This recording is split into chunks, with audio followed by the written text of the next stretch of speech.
Hello అందరికీ నమస్కారం. ఎలా ఉన్నారండి అందరూ? బాగున్నారా? మేమైతే చాలా బాగున్నాం. నిన్న ఈవినింగ్ బ్లాగ్ అండి ఇది. పాపని తీసుకొద్దామని 4:30కి స్కూల్‌కైతే వెళ్ళాను. ఇప్పటివరకు బుక్స్ అయితే ఇవ్వలేదండి పాపకి.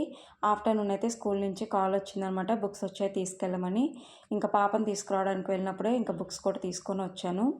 ఇంకా ఇప్పుడు వీటికి అట్టలు అవి వేయాలన్నమాట. బుక్స్ తీసుకొని పాపని తీసుకొని ఇంటికైతే వచ్చేసానండి. మార్నింగ్ అయితే మా వారు దింపుతారు కానీ ఈవినింగ్ నేను వెళ్ళి తీసుకొస్తాను. ఇంక ఇక్కడ రాగానే పాలైతే కాస్తున్నానండి కాఫీ కోసం అనేసి. ఈలోగా మా వారు కూడా వచ్చారు. ఈరోజు హాస్పిటల్కి వెళ్ళాలండి. తెలిసిన వాళ్ళు ఇక్కడ ఎస్వి ఆయుర్వేదిక్ హాస్పిటల్ అయితే అడ్మిట్ అయ్యారనమాట. ఒకసారి వెళ్ళి పలకరించేసి వద్దాం అనుకుంటున్నాము.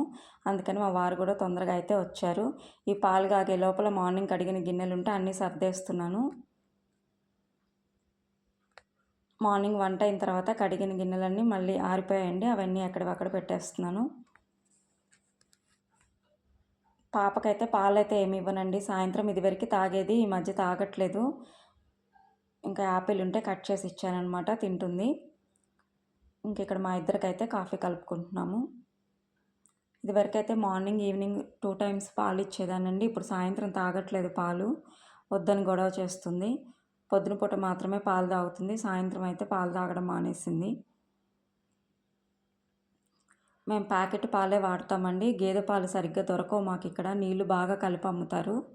అందుకని ఏం నేను 1-2 సార్లు తీసుకున్నాను కానీ ఏం నచ్చలేదు. పెరుగు తోడుపెట్టినా మొత్తం నీళ్ళగా తోడుకుంటుందనమాట. ఇంకెందుకు వాళ్ళు ఏం నీళ్ళు కలిపిస్తున్నారో ఏమోనని మానేశాను. ప్యాకెట్ పాలే, ఇంకా పాపకు కూడా ప్యాకెట్ పాలే పడుతున్నానండి. ఇంక ఇక్కడైతే కాఫీ కలపడం అయితే అయిపోయింది.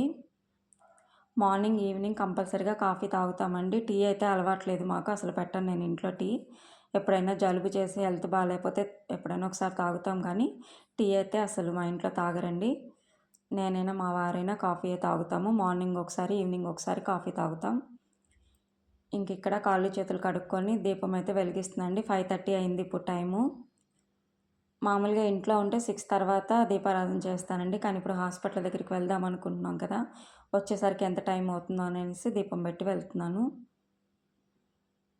ఇలాగ పాప స్నానం అది చేస్తుంది. ఇంకా దీనికైతే జడేస్తున్నానండి. పొడుగు జుట్టు ఉంటే బాగానే ఉంటుంది కానీ చిక్కు బాగా పడుతుంది, జుట్టు కూడా బాగా ఊడిపోతుంది.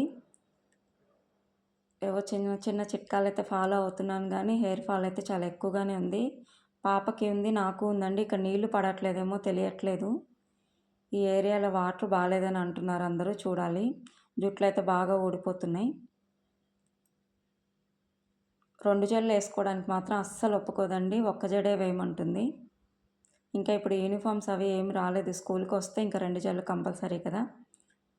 ఇంక ఇక్కడైతే మేము రెడీ అయిపోయాము. మా వారు బైక్ తీసుకొస్తున్నారండి. మాకు సెల్లార్లో పార్కింగ్ గ్రౌండ్లో ఉంటుందన్నమాట. బేస్మెంట్లో పార్కింగ్ ఉంటుంది మాకు. ఇంకా తర్వాత ఇక్కడికైతే వచ్చామండి. అన్నారావు సర్కిల్ నుంచి వెళ్ళాలన్నమాట. ఇంతకుముందు ఇక్కడే ఉండేవాళ్ళం. ఇక్కడ ఫ్రూట్స్ వాళ్ళు, ఫ్లవర్స్ వాళ్ళు, షాప్స్ వాళ్ళు అందరూ బాగా తెలుసండి. 7 ఇయర్స్ ఉన్నాం ఇక్కడ మేము. సో ఇంక ఇక్కడ ఫ్రూట్స్ తీసుకొని హాస్పిటల్ దగ్గరికి అయితే వచ్చాము. ఇది ఎస్వి ఆయుర్వేదిక్ హాస్పిటల్ అండి. అన్నిటికీ ఇక్కడ ట్రీట్మెంట్ ఉంటుంది. ఫ్రీ ట్రీట్మెంట్ అనమాట. చాలా బాగుంటుందండి. మేము వచ్చేసరికి 6:30 అయింది.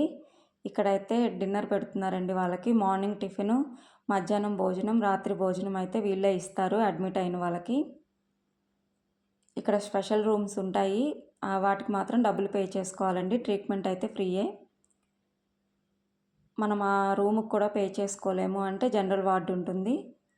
అన్నిటికీ ఇక్కడ ట్రీట్మెంట్ చేస్తారండి. బాగా చేస్తారనమాట. ఇంక ఇక్కడైతే రూమ్ దగ్గరికి వచ్చి వాళ్ళని ఒకసారి పలకరించేసి వచ్చేసామండి. ఇంక ఇక్కడ నేను వీడియో అయితే ఏం తీయలేదు. బయట వరకే వీడియో తీసాను. ఇంకా వాళ్ళని ఏం చూపించలేదు ఇక్కడ నేను. రూమ్స్ అన్నీ ఇలా ఉంటాయండి. Special rooms. రెంట్ వచ్చి 1500 అనమాట పర్ డే. సో వాళ్ళైతే స్పెషల్ రూమ్ తీసుకొని ఉన్నారు. 1 వీక్ ట్రీట్మెంట్ అంటండి. పంచకర్మ అని ఏదో ట్రీట్మెంట్ చేస్తున్నారు. ఇంకా వాళ్ళని పలకరించేసి ఇంటికైతే వచ్చేసామండి. వచ్చేసరికి 8 అయిందనమాట.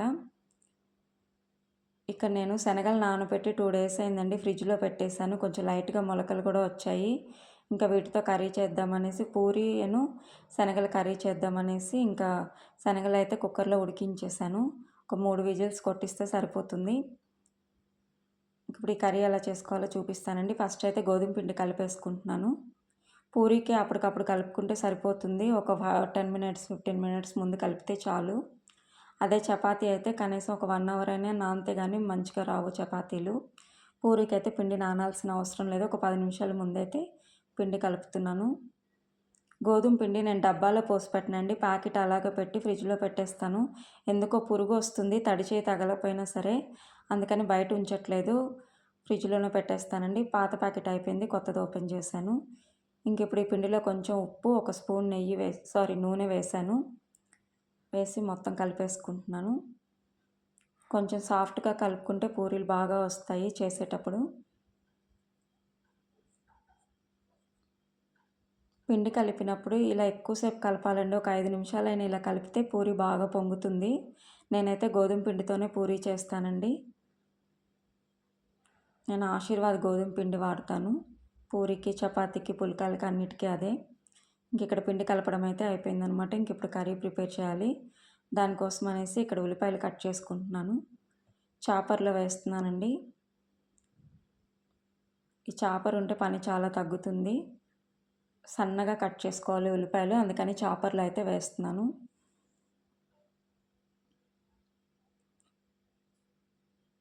ఇది నాకు మార్నింగ్ బాక్సులు కట్టేటప్పుడు కూడా చాలా బాగా పనిచేస్తుందండి. క్యారెట్ అవి తురుముకోవడానికి.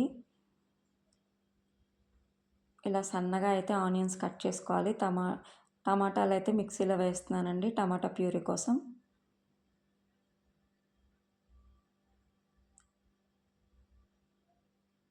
నేను ఇక్కడ ఒక 2 టమాటాలు అయితే తీసుకున్నాను. 2 ఆనియన్స్ అయితే కట్ చేశాను. టమాటా ప్యూరీ కూడా రెడీ అయిపోయింది. ఇంకా స్టవ్ వెలిగించేసి ఆయిల్ అయితే వేస్తున్నాను.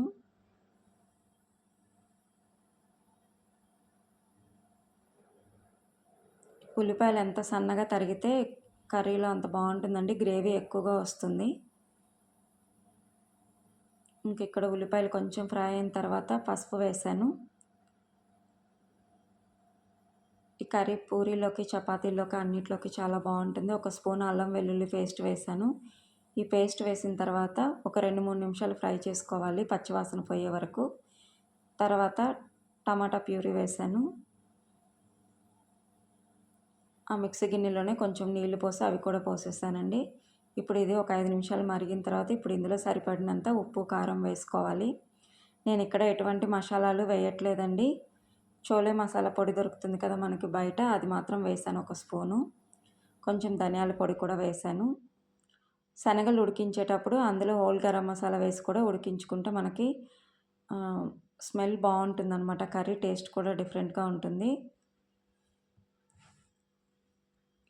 శనగలు ఉడికించుకొని ఆ నీళ్ళతో సహా అయితే కూరలో వేసేసానండి.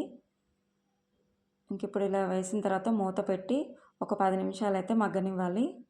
ఇప్పుడు తర్వాత ఇక్కడ కసూరి మేతి అయితే వేస్తున్నానండి, ఎవరెస్ట్ వాళ్ళది. ఇది వేస్తేనే కూర టేస్ట్ ఉంటుందండి. ఒక స్పూన్ కసూరి మేతి అయితే వేసాను. ఇంకా కూర లాస్ట్లో దింపే ముందు కొంచెం అయితే కొత్తిమీర వేసాను. వేసి కలిపేసుకొని ఇంకా కూర అయితే రెడీ అయిపోయిందండి. చాలా ఈజీగా చేసుకోవచ్చు. మా సిరికి ఇది చాలా ఇష్టం అండి. మామూలుగా పూరీల్లో మనము ఆలు కర్రీ చేసుకుంటాం కదా, అదైతే అసలు తినదనమాట. ఇది చేస్తే మాత్రం చాలా ఇష్టంగా తింటుంది. మా వారికేమో ఈ కూర నచ్చదు, ఆలు కర్రీ చేయమంటారు. ఒకరికి నచ్చింది ఒకరికి నచ్చదు మా ఇంట్లో. ఒకసారి అది ఒకసారి ఇది అలా చేస్తూ ఉంటాను. ఇక్కడ కూర అయితే అయిపోయిందండి. పూరీ చేస్తున్నాను. పూరీ నేను ఆయిల్తోనే చేస్తానండి, పిండితో చేయను. పిండితో చేస్తే ఫ్రై చేసేటప్పుడు ఆయిల్ అంతా పిండి అయిపోతుంది, మళ్ళీ ఆయిల్ పనికిరాదు. అందుకని ఆయిల్తోనే చేస్తాను చేసేటప్పుడు, పిండి వాడను. చూడండి పూరీలు ఎంత చక్కగా పొంగుతూ వస్తున్నాయో. పిండి కలిపేటప్పుడు కొంచెం ఎక్కువసేపు కలిపామంటే మంచిగా పొంగుతాయండి. అలాగే ఫ్రై చేసేటప్పుడు హైలో పెట్టుకోవాలి స్టవ్. సిమ్లో పెట్టుకున్నామంటే పూరీలు పొంగవు. హైలో పెట్టుకొని ఫ్రై చేసుకుంటే చక్కగా పొంగుతాయి. ప్రతి పూరీ కూడా చక్కగా పొంగుతుంది. మేము ముగ్గురం ఉన్నాం కాబట్టి కరెక్ట్గా 12 పూరీలు అయితే చేశానండి. అందులో కూడా ఒక 3 మిగిలిపోయాయి అన్నమాట. నేను పూరీలు చేస్తూనే కాల్ చేస్తానండి. ఒక పక్క చేస్తూ ఉంటాను, ఇంకో పక్క అయితే ఫ్రై చేసేసుకుంటాను. ఇంక ఇక్కడ పూరీలైతే తినేస్తున్నాము. అందరికీ పెట్టేసానండి ఇంట్లో. డిన్నర్ అయిపోయిన తర్వాత ఇంకా స్టవ్ అంతా క్లీన్ చేసుకుంటున్నాను. పూరీ చేశాను కదా, మొత్తం జిడ్డు పట్టింది. మామూలుగా కూడా ప్రతిరోజు డిన్నర్ అయిపోయిన తర్వాత క్లీన్ చేసేసుకుంటానండి. ఆ జిడ్డు అలా వదిలేసామంటే బొద్దింకలు, పురుగులు అన్నీ వస్తాయి. కిచెన్లో నీట్గా ఉండదు కిచెను. అందుకని ప్రతిరోజు నైట్ క్లీన్ చేసేస్తాను. ఇంకా ఆయిల్ ఫుడ్ చేసినప్పుడైతే ఇంకా ఎక్కువగా జిడ్డుగా ఉంటుంది స్టవ్. ఇక్కడ స్టవ్ క్లీన్ చేయడానికి నేను విమ్ లిక్విడే వాడతానండి. ఇంకా వేరేది ఏమీ చేయను. అది వాటర్లో కలుపుకొని ఆ నీళ్లు చల్లేసి క్లీన్ చేసేస్తానమాట. ఇక్కడ కిచెన్ ప్లాట్ఫామ్ అంతా క్లీన్ అయిపోయిందండి. వెనక టైల్స్ అంతా కూడా తుడిచేస్తాను రోజు. ఇప్పుడు ఇంకా గిన్నెలు కడుక్కోవాలి. నాకు మేడ్ ఏం లేదండి, పనంతా నేనే చేసుకుంటాను.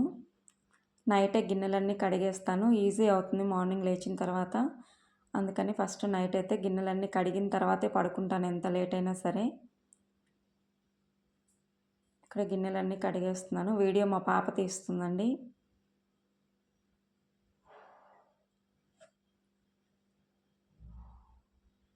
ఇలా చేసి పెట్టుకున్నామంటే మార్నింగ్ లేచిన తర్వాత ఇబ్బంది ఉండదు. మర్నాడు శుక్రవారం అండి. ఏ వారమైనా సరే ఇలాగే చేస్తాను. ఒక్క సాటర్డే రోజు మాత్రం కడగనండి, ఎందుకంటే బద్ధకం వచ్చేస్తుంది. సండేనే కదా నెక్స్ట్ డే అని. ఇంకా మిగతా అన్ని రోజులు శుభ్రంగా నైట్ క్లీన్ చేసేసుకుంటాను మొత్తం.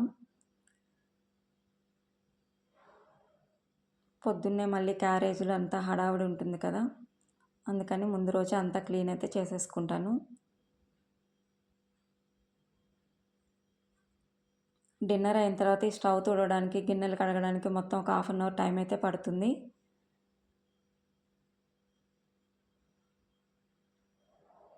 ఇంకా మొత్తం అంతా క్లీన్ అయిపోయిందండి. ఎక్కడక్కడ సర్దేశాను అనమాట. పాలు కూడా తోడు పెట్టేశాను.